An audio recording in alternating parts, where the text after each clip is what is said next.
ছোটোবেলা থেকেই আমরা মানব কল্যাণে, আমি ব্যক্তিগতভাবে স্কাউটিং করতাম, স্বেচ্ছাসেবী সংগঠনগুলোর সাথে আমি জড়িত ছিলাম। বর্তমানে বিজনেস জীবন পার করলেও এই খালেক চ্যারিটি ফাউন্ডেশনের মাধ্যমে আমরা জাতীয় দুর্যোগ এবং সামাজিক বিভিন্ন সেবামূলক কার্যক্রম আমরা কাজ করে যাচ্ছি। তার মধ্যে সবচেয়ে বড় বিষয় হলো মানুষের চোখ। আমরা এই চক্ষু ক্যাম্পগুলো ধারাবাহিকভাবে চালাচ্ছি এই কারণে, আমাদের মধ্যে সুবিধাবঞ্চিত অনেক মানুষ রয়েছে যাদের চোখে চানি পড়ে আছে, কিন্তু তারা অর্থাভাবে অপারেশন করতে পারছে না। আমি lions club of Dhaka Mirpur কিংসের প্রেসিডেন্ট এবং এই খালেক চ্যারিটি ফাউন্ডেশনের চেয়ারম্যান। সেই সুবাদে আমি আমার এই মিরপুরবাসীর জন্য প্রতি 1-2 মাস পর পরেই এই চক্ষু শিবিরগুলো, চক্ষু ক্যাম্পগুলো করে থাকি। তাতে করে প্রতিবারে আমরা দেখেছি, যেমন আজকে আমাদের এই পর্যন্তই, এখন দুপুর 2টা বাজে, 500 টোকেন আমাদের দেওয়া হয়েছে। এর মধ্যে আমরা 250 রোগীকে পরীক্ষা করে চশমা এবং ঔষধ দিয়েছি। আর যাদের সানি অপারেশন করাইতে হবে সেই লিস্টে আমরা পেয়েছি দুপুর 2টা পর্যন্ত আমাদের 30 জন রোগীর সানি অপারেশন করতে হবে।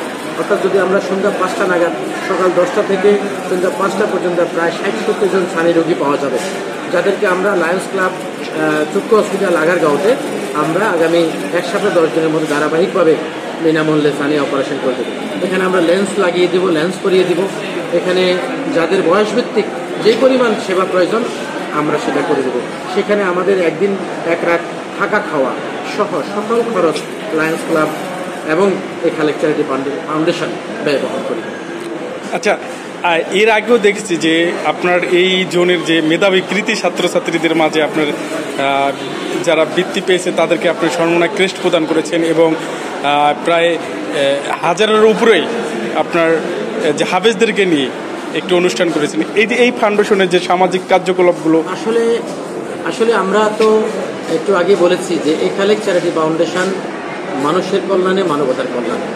আমরা গত রমজানে 1000 হাফেজকে আমরা সম্মাননা দিয়েছি। গত এই 25শে এপ্রিলে আমরা 24 সালে যারা A+ পেয়েছে, GB5 পেয়েছেন, 500 ছাত্রকে আমরা সম্মাননা দিয়েছি।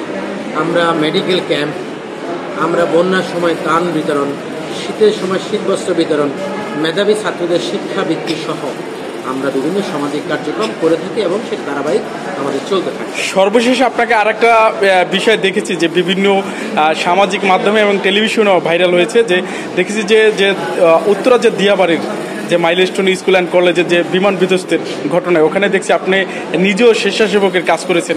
এই বিষয়টা আপনার অনুভূতি জানতে চাচ্ছি। দিয়াবাড়ির ঘটনাটা ছিল বাংলাদেশের একটি অত্যন্ত ভয়াবহ অপ্রত্যাশিত এক দুর্ঘটনা, যেখানে শতাধিক ছাত্র নিহত হয়েছে, যেখানে শত শত আহত হয়েছে। আমরা স্বেচ্ছাসেবী সংগঠনগুলো বসে থাকার সুযোগ নেই।